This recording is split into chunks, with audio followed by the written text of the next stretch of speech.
Before, laser is just laser pens are just a regular thing to me. But upon reading this article, I have realized that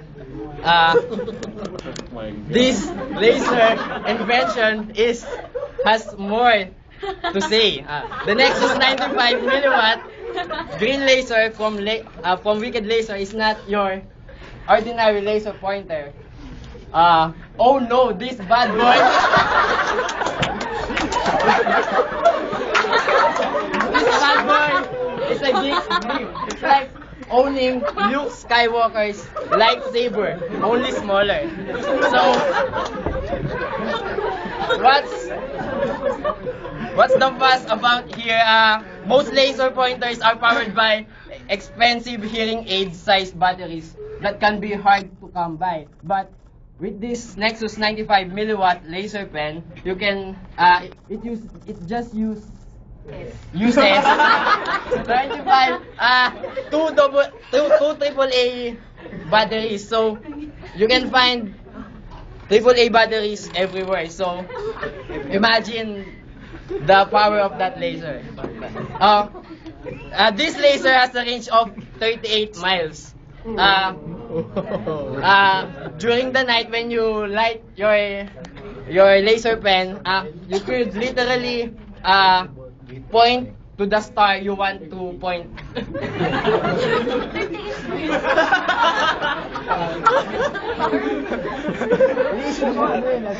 when you're stargazing,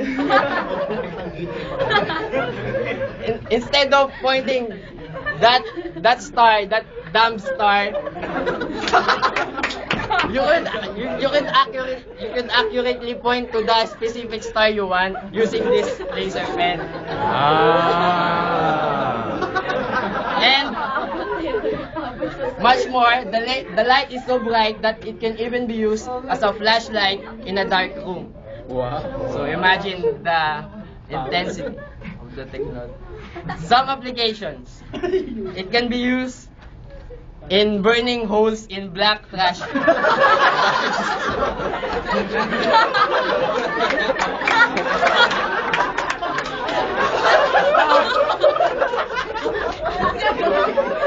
if you're really irritated with your neighbor, you can burn his trash bags.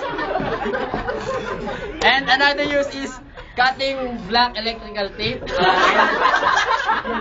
lighting matches. So if you don't have the house of the match, you can light matches using this laser.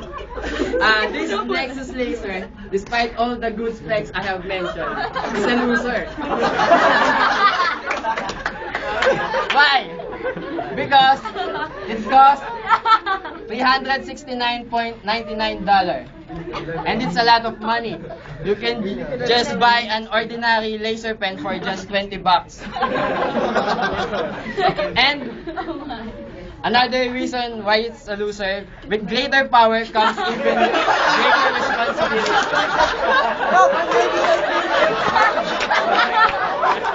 Imagine if this laser pen can burn the trash bags, if you point it to someone, it will really hurt you. And another thing, because it produces a green light, you can't terrorize your pet cat with this laser. You can cook it.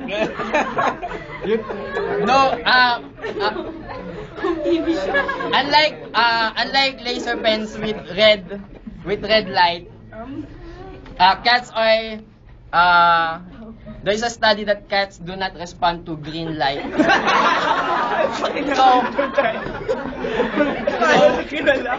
So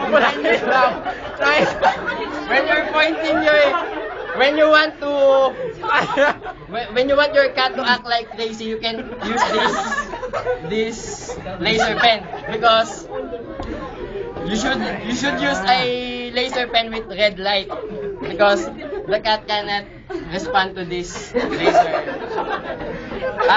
Future applications include You can use it as a celestial TV pointer. And pointers for celestial PowerPoint presentation.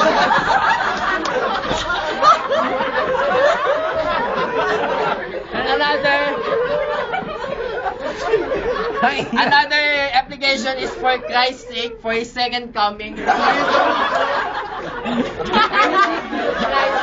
heaven, you can point at Him.